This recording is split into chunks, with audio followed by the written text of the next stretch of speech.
Dua tiga. Assalamualaikum adik-adik. Ya. Jadi sebelum kita memulai pelajaran kita pada hari ini, terlebih dahulu rapikan kursinya. Yang di belakang ayo maju supaya bisa mendengarkan materi yang akan Bapak bawakan. Oke? Ya, ayo maju. Oke, siap ya? Sudah siap semua belajar? Ya, jadi ketua kelas Kelvin bisa menyiapkan teman-temannya dan memimpin berdoa. Silakan. Berdoa dimulai. Bismillahirrahmanirrahim.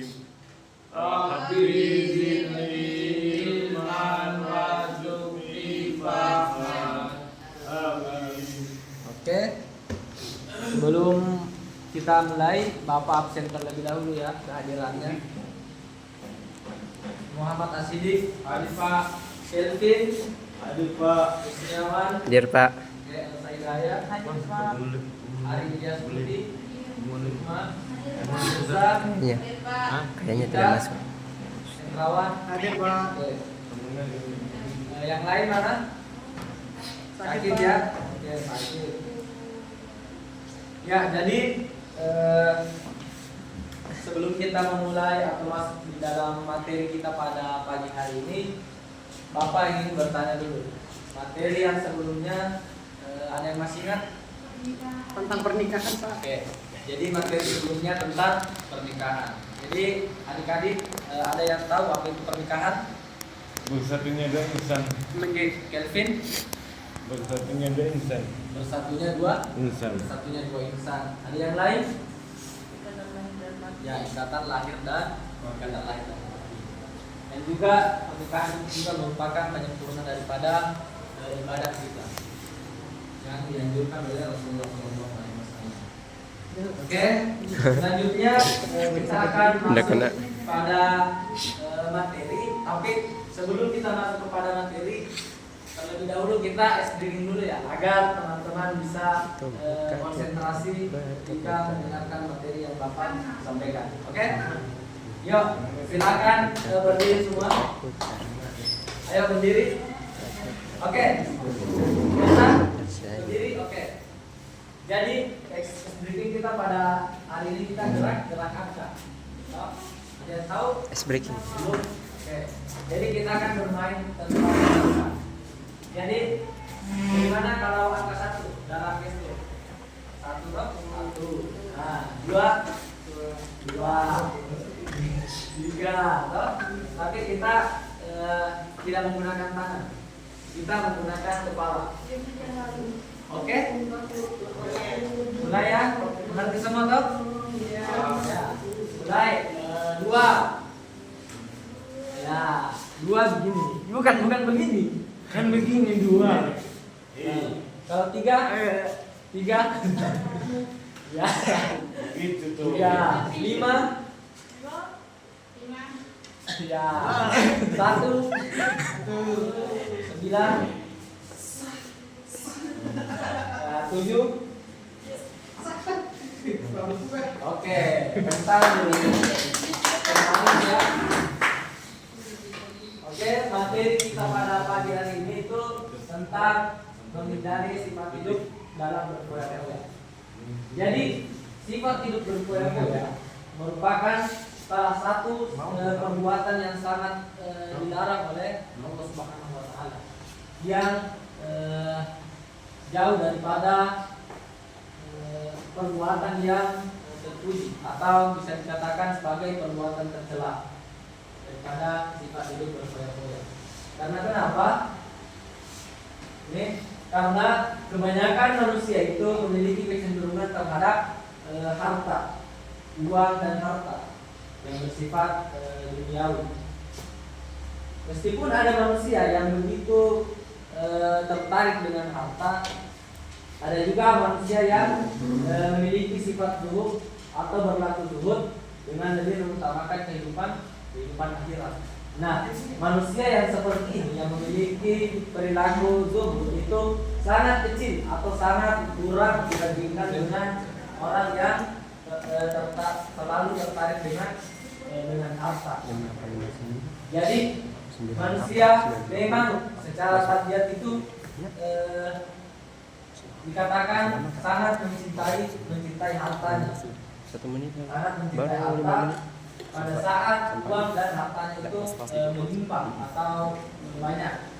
Jadi sesungguhnya gaya hidup seperti ini itu adalah merupakan gaya hidup yang salah, karena termasuk kategori menghambur-hamburkan harta, pemborosan dan berfoya-foya. Jadi berfoya-foya juga itu merupakan pola pikir atau sikap daripada seseorang yang tidak sempurna dalam memperlakukan harta atau membelanjakan harta. Ya, kemudian kita akan mempelajari tentang harta. Itu ada israf dan tabzir. Israf itu adalah melampaui batas. Kemudian tabzir itu boros. Nah, itu akan kita bahas pada pagi hari ini. Oke. Jadi di dalam Quran surah Al-Furqan ayat 67 Allah Subhanahu wa taala berfirman, "A'udzubillahi minasyaitonir rajim. Alladzina idza anfaqu lam yusrifu wa lam yaqtulu wa kana baina dzalika qawama." Yang artinya bahwasanya dan termasuk hamba-hamba Tuhan yang Maha Pengasih, orang yang tidak menginfakkan hartanya, mereka itu tidak kalau tidak masuk ke mengajar secara wajar. Itu merupakan salah satu penguat bagi kita bahwasannya kita sangat dianjurkan untuk tidak berlebih-lebihan di dalam harta kita. Kemudian dalil yang kedua terkait dengan harta ini itu ada di dalam surah Al-Isra ayat 26 sampai 27, bahwasannya Allah Subhanahu wa taala berfirman, "Wa atil qurba haqqahu wal miskina wa ibnas sabili wa la tubadzir tabdzira innal mubadzirina kanu ikhwana syayatin kana syaitanu fi rabbih kafura." Yang artinya bahwa dan berikan hak kepada kerabat dekat, juga kepada orang miskin dan orang yang beda waktunya di sini. menghambur-hamburkan hartamu Beda waktunya di sini secara boros, karena sesungguhnya orang yang pemboros itu adalah saudara dari setan, dan setan itu sangat dekat kepada Tuhan. Jadi sangat jelas dikatakan di dalam surah Al-Isra 26 sampai 27 bahwa orang yang sangat boros terhadap harta itu temannya setan. Itu sudah dikatakan di dalam Al-Quran. Ya. Kemudian ini ada, kita masuk ke contoh perilaku daripada israf dan tabzir ini. Jadi contoh perilaku daripada israf dan tabzir itu kita melihat dari cara berbicara atau dalam berbicara bahwa berkata-kata yang tidak penting dan tidak perlu, baik secara langsung bertemu dengan orang ataupun melalui media sosial. Jadi ketika kita bertemu kepada orang lain, kita bertemu kepada masyarakat, maka kita harus berbicara dengan sopan. Kita harus berbicara dengan apa yang menjadi hak kita untuk orang lain. Jadi kita tidak bisa seenaknya saja berbicara tentang orang lain, karena itu suatu pemborosan dalam hal berbicara. Oke, itu tidak hanya tatap muka, ada juga di media sosial. Jadi tidak hanya kita tatap muka dengan orang lain ketika berbicara, ada juga melalui media sosial. Kemudian contoh perilaku israf dan tabzir yang kedua itu berkaitan tentang dalam makan dan minum. Ini biasa terjadi di sekeliling kita, bahwa ketika seseorang mengambil banyak makanan dan minuman pada saat misalnya acara syukuran, kemudian acara pernikahan, itu sama sekali tidak mempertimbangkan daya tampung perutnya. Jadi dia asal saya langsung ambil saja banyak tanpa mempertimbangkan daya tampung daripada perutnya.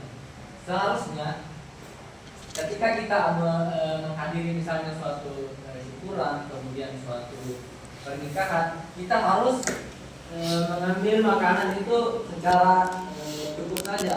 Kalau memang tidak cukup maka kita bisa tambah, toh. Itu contoh perilaku dalam makan dan minum. Kemudian contoh israf dan tabdzir yang ketiga itu terkait dengan berpenampilan. Terkait dalam berpenampilan bahwa memakai perhiasan emas di kedua tangan, kemudian leher, kemudian jari jemari dan kaki pada saat pertemuan warga, kemudian berpakaian mahal agar bisa dilihat oleh warga, itu salah satu perbuatan yang sangat buruk ya teman-teman, adik-adik, sangat buruk, sehingga ketika kita dalam berpakaian seharusnya kita memperlihatkan pakaian yang sederhana saja. Jadi sehingga di dalam berpenampilan itu kita tidak terlihat seperti orang yang sedang memamerkan pakaiannya, memamerkan perhiasannya ke masyarakat. Oke, itu contoh tadi, 3 contoh tadi tabdzir dan israf dalam hal berpenampilan, kemudian makan dan minum, dan juga berbicara. Oke. Kemudian masuk ke dampak negatif daripada sifat hidup berpoya-poya atau perilaku israf dan tabdzir. Yang pertama, terlalu sibuk mengurusi kebahagiaan duniawi melalaikan akhirat. Nah, ini salah satu dampak negatif yang sangat kita harus tinggalkan daripada sifat berpoya-poya ini. Karena kenapa? Kita ketika sudah mempunyai banyak harta, ketika kita sudah memiliki harta yang sangat melimpah, itu kita terlalu sibuk mengurusi kehidupan dunia. Jadi kita tidak memperhatikan kehidupan akhirat kita. Gitu. Jadi terlalu sibuk mengurusi kebahagiaan dunia sehingga kita lupa kehidupan akhirat. Itu merupakan salah satu daripada dampak negatif jika kita mempunyai sifat israf dan tabdzir. Kemudian yang kedua, dampak negatif yang kedua itu menimbulkan sifat iri, dengki, dan pamer. Nah, ini ketika kita berlaku israf, ketika kita berlaku tabdzir, maka kita langsung atau bisa menimbulkan sifat iri dan dengki kepada orang lain. Menimbulkan sifat iri. Ketika kita berpenampilan misalnya memakai perhiasan, kemudian memakai sepatu-sepatu mewah, maka orang lain pasti memiliki rasa iri kepada orang lain, memiliki rasa iri kepada orang tersebut. Misalnya, mengapa orang itu bisa memiliki semua pakaian-pakaian seperti itu, sedangkan saya tidak. Nah, ini yang harus kita hindari, adik-adik. Ini yang harus kita hindari agar hidup kita itu bisa bermanfaat bagi orang lain. Jadi kita harus menghindari yang namanya perilaku israf dan tabdzir ini. Oke. Kemudian dampak negatif yang ketiga itu dapat frustasi apabila hartanya habis. Nah, ini juga sangat-sangat bisa memicu frustasi kita ketika kita mempunyai sifat israf dan tabdzir ini. Karena ketika harta kita habis, ketika misalnya uang kita habis, nggak bisa kayak tampilannya hari. Secara tidak langsung kita bisa frustasi. Tapi kalau nggak masuk Apabila harta bumalin, kita habis, bisa. harta habis, apa yang saya harus lakukan? Jadi bisa memicu frustasi apabila harta habis. Kemudian dampak negatif yang keempat itu berpotensi menimbulkan sifat kikir. Jadi orang yang memiliki perilaku israf dan tabdzir, sesungguhnya itu bisa menimbulkan sifat kikir pada dirinya, tidak mau berbagi kepada orang lain. Jadi dia hanya ingin hartanya, uangnya dia habiskan sendiri. Jadi tidak mau berbagi dengan orang lain. Nah ini dampak negatif yang sangat berbahaya juga itu, karena bisa menimbulkan sifat kikir pada diri. Itu 4 dampak negatif di hari pada libur saja sifat atau perilaku dari hari Islam dan hari kampus, karena kalau hari Ya. libur banyak waktunya. Tadi kita bahas tentang dampak negatif. Jadi selanjutnya kita bahas terkait dengan Susah memang kelas. bagaimana cara kita menghindari sifat israf dan tabdzir ini. Oke, yang pertama, membelanjakan harta sesuai dengan kebutuhan, Yang bukan keinginan. hadir apa? Gitu. Jadi antara kebutuhan primer, antara kebutuhan sekunder, antara kebutuhan tersier, kita harus menentukan apa yang menjadi kebutuhan kita, apa yang menjadi prioritas kita dalam membelanjakan harta.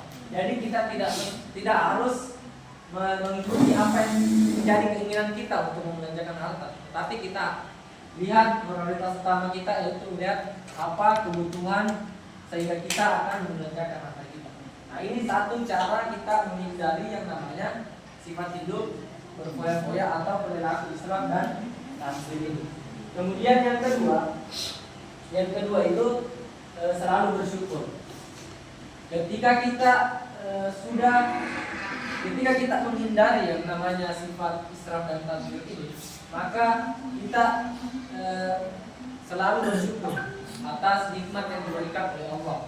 Saya diberikan harta oleh Allah, maka jangan lupa kita selalu bersyukur kepada Allah. Karena dengan kita bersyukur, maka kita senantiasa tetap bisa menghindari yang namanya perilaku israf dan tabdzir.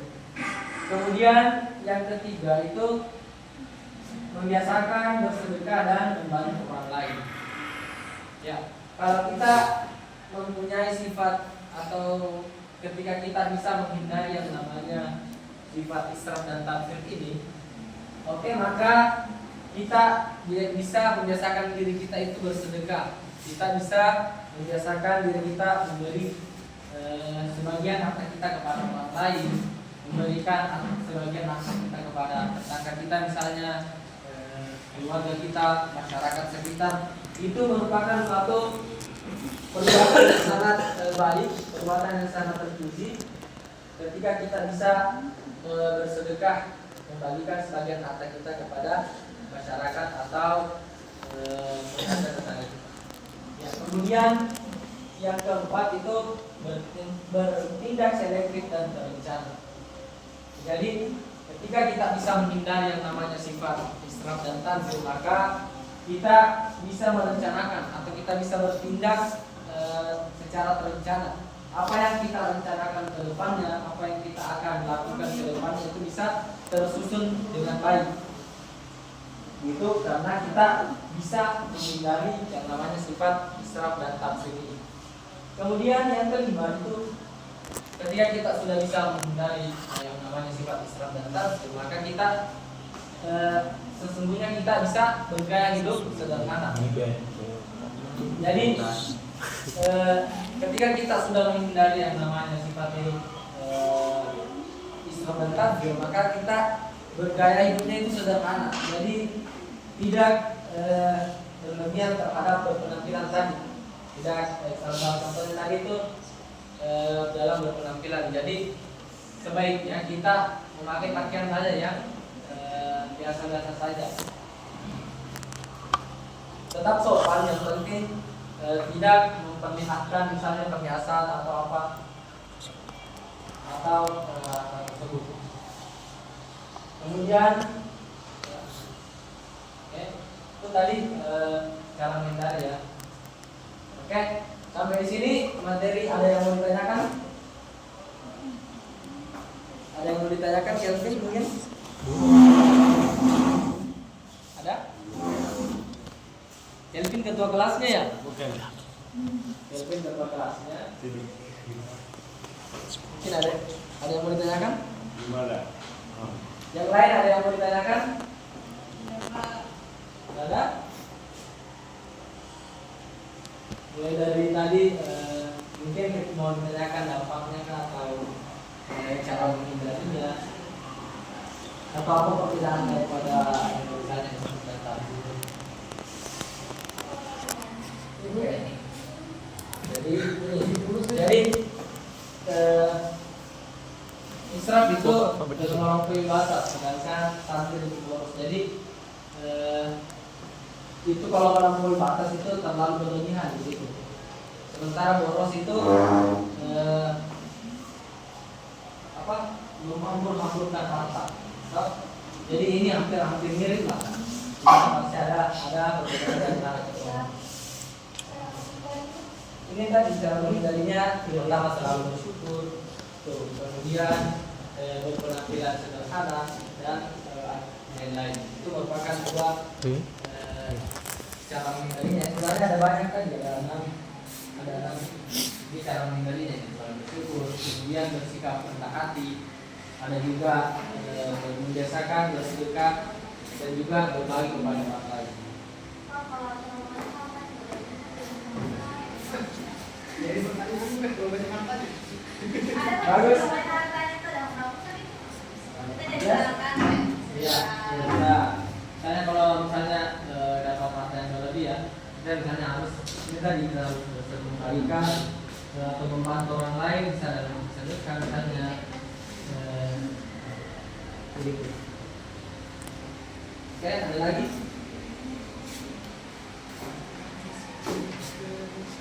Oke, kalau tidak ada, Bapak bagi kelompok ya.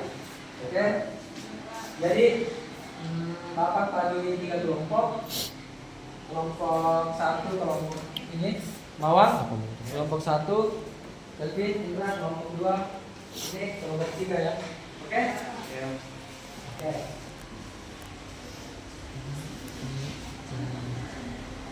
Kelompok 1 kelompok 2 kelompok 3. Oke, Bapak kasih waktu 5 menit untuk diskusi. Saya persilakan.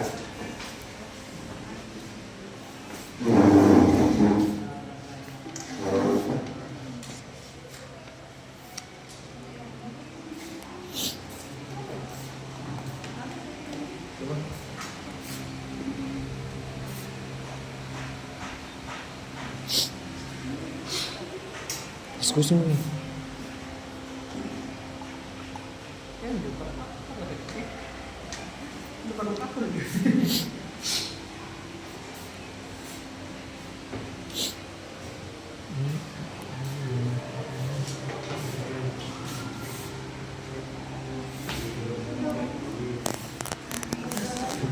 Diskusi.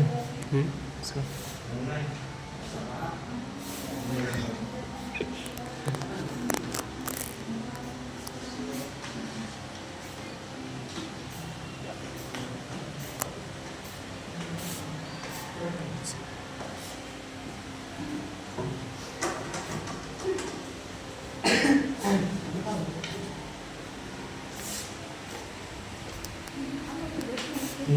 Kurang diskusi nih.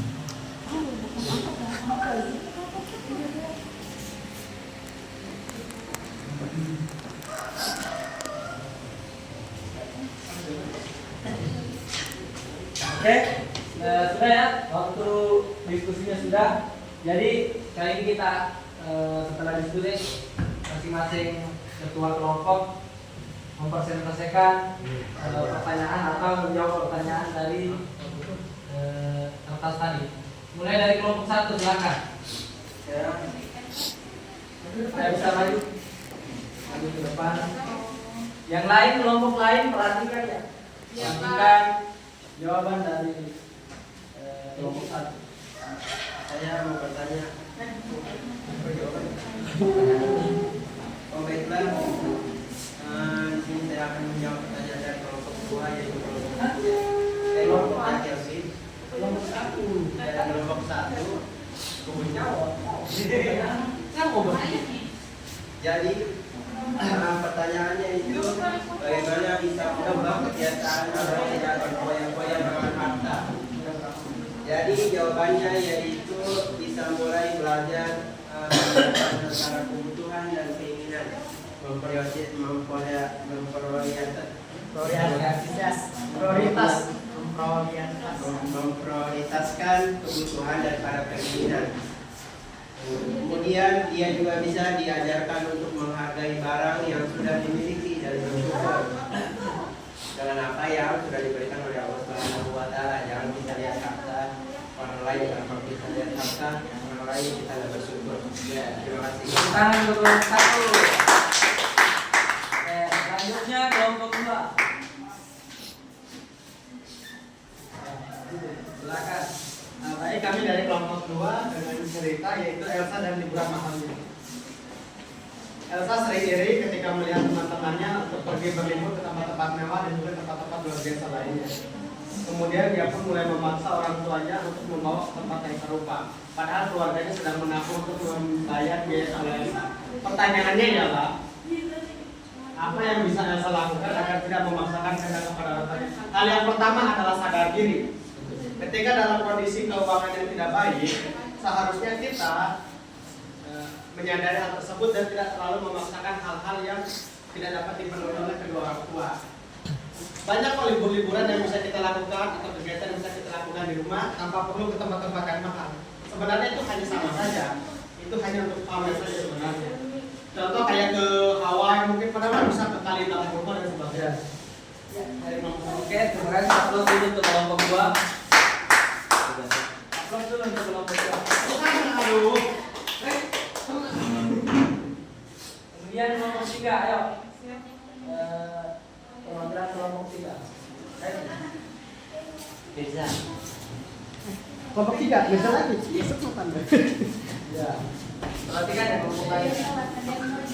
Isinya pertanyaannya bagaimana kita harus mencukuri keputusan dan pilihan dalam menentukan sesuatu. Pertama, Yusuf harus diajarkan untuk menghargai barang yang masih berfungsi dan baik. Terus memahami kebahagiaan dan berlaku pada memiliki barang mewah. Dan orang tuanya juga dapat memberikan pemahaman bahwa hati ulang tahun tidak harus berupa barang mahal. Itu dari saya sekian.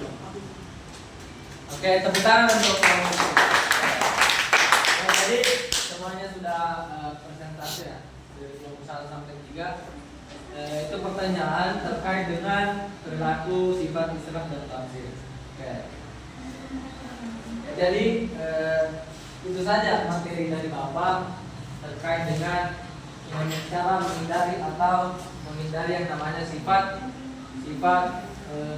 hidup berfoya-foya. Jadi kesimpulannya bahwa